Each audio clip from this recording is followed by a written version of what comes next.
Le bassin du Congo abrite la deuxième forêt tropicale du monde après l'Amazonie, 180 millions d'hectares, dont les 2 tiers se trouvent en République démocratique du Congo, un pays 5 fois grand comme la France. Je suis ici à 25 mètres au-dessus de la canopée sur la tour à flux, une structure unique dans le bassin du Congo. Le site de Yangambi où elle se trouve est redevenu un lieu d'expérimentation pour la lutte contre le réchauffement climatique et pour la restauration de la biodiversité au profit des populations. Haute de 55 mètres, cette construction est venue rejoindre il y a un an les quelques 1400 tours à flux dans le monde. Conçue par l'université de Gand en Belgique, elle est érigée en pleine forêt. Cette structure nous permet de quantifier l'échange de gaz à effet de serre entre l'atmosphère et la forêt. Nous pouvons ainsi calculer de manière continue la quantité de carbone émise ou séquestrée par le forêt de bassin du Congo. Les premiers résultats sont prometteurs. Cette forêt est, contrairement à ce qui se dit beaucoup, n'est pas le deuxième poumon de la planète, mais le premier poumon de la planète. C'est la deuxième superficie, mais c'est la première capacité de fixation de carbone. Pour beaucoup de raisons biologiques, historiques, on fixe plus de carbone aujourd'hui dans le bassin du Congo que dans le bassin d'Amazonie ou dans le bassin d'Indonésie. La réserve de Yangambi était la plus grande station de recherche tropicale du monde quand le pays était une colonie belge. Le CIFOR, le Centre pour la recherche forestière internationale, fait renaître Yangambi en partenariat avec les autorités du pays. Le projet s'appelle Forêt, il est financé par l'Union européenne et commence ici à la faculté des sciences de Kisangani où l'on forme les futurs experts de la forêt. Les 260 étudiants en master et doctorat font leurs travaux pratiques à Yangambi.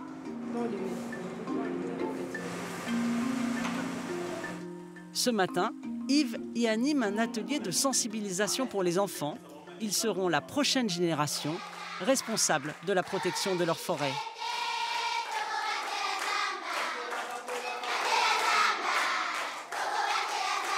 La RDC, c'est notre plus grosse enveloppe en faveur de la préservation de la biodiversité en Afrique. La RDC est un pays solution. C'est un pays immense, qui a une ressource forestière immense. C'est un facteur à la fois de développement pour les populations, mais c'est aussi un facteur pour la conservation de la planète. Le projet Forêt, ce sont ici aussi des recherches sur le café, le bois, la construction d'une centrale de cogénération biomasse pour fournir de l'électricité, la production de miel et grâce à l'agroforesterie, la lutte contre la déforestation. Pour réussir à faire en sorte que la forêt soit moins dégradée, une des options, c'est justement l'agroforesterie, c'est-à-dire d'accompagner et d'encourager les communautés locales à planter les arbres dont ils ont besoin pour fertiliser les sols, produire du bois à énergie, etc. La pépinière du projet Forêt fournit les plants aux fermiers. Objectif, planter ici 5 millions d'arbres et restaurer la biodiversité dégradée. Au milieu des arachides, ils placent aujourd'hui les acacias, des arbres à croissance rapide. L'agroforesterie prend tout son sens à Ntsio, au plateau des Batéké, à 150 km à l'est de la capitale. Dans cette savane, l'Union européenne investit depuis 2013 pour développer l'agriculture sur ce sol sableux, afin de nourrir les populations locales et celles de Kinshasa et ralentir l'exode rural. 260 familles sont réparties sur 5500 hectares, aménagés pour recréer les conditions d'une forêt fertile.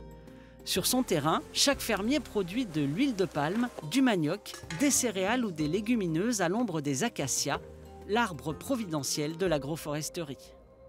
Ce feuille-là qui tombe, au fil des années, ça s'entasse et ça forme une couche d'humus. Et en soi, les racines de l'acacia fixent ce qu'on appelle l'azote qui fertilise les sols. C'est les mêmes conditions que la forêt. Ce matin, réunion pour échanger sur les cultures ou la vente des produits destinés notamment à Kinshasa et ses 20 millions d'habitants.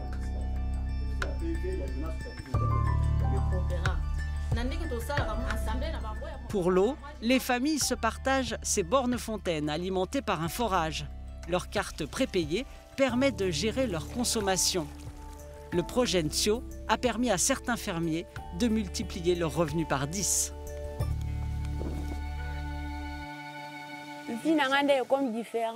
Ma vie est différente parce qu'avant j'achetais la nourriture, le manioc. Avant il me fallait sortir de l'argent pour acheter. Mais maintenant ce n'est plus le cas. Je vais dans les champs et je récolte. Et ça me permet d'avoir à manger. Une exceptionnelle pépinière, rare en Afrique centrale, fournit les fermiers pour les plantations et offre un emploi aux enfants des rues de Kinshasa. Ceinturant le site agroforestier, une large prairie entretenue par les vaches sert de pare-feu pour ralentir les feux de savane. Un élément supplémentaire pour les habitants de Ntsio qui vivent dans un environnement naturel et social plus rassurant.